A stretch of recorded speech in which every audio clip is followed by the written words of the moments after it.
काही क्षणांसाठी तुम्हाला भास होईल की मी एखाद्या ओढ्यामध्ये, नदीमध्ये किंवा नाल्यामध्ये आहे, मात्र हा तुमचा गैरसमज आहे।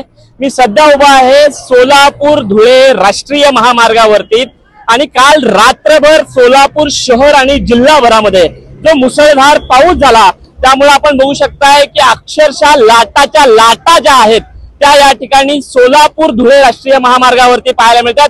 खरं तर एखाद्या समुद्रामध्ये ज्या पद्धतीने लाटा येतात त्या पद्धतीच्या लाटा ज्या आहेत ते या ठिकाणी येत आहेत। मी अक्षरशः पूर्ण या पाण्यामध्ये नाहून गेलेलो आहे। कमरे एवढं पाणी जे आहे ते सोलापूर धुळे राष्ट्रीय महामार्गावरती आहे आणि आपण बघू शकताय की इकडची वाहतूक जी आहे ती पूर्णतः खोळंबल्याचं चित्र आपल्याला पाहायला मिळतंय।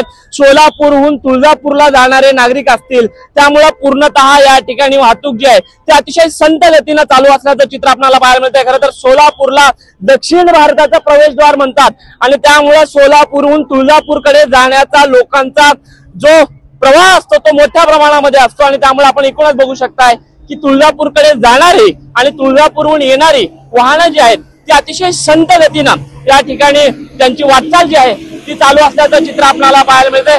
खरं तर या लाटा तुम्ही पाहू शकताय, समुद्रामध्ये ज्या पद्धतीच्या लाटा येतात त्या पद्धतीच्या या लाटा आहेत। ही वाहतूक पूर्ववत करण्यासाठी सोलापूर वाहतूक पोलीस जे आहेत ते आता रस्त्यावर उतरल्याचं चित्र आपल्याला पाहायला मिळतंय।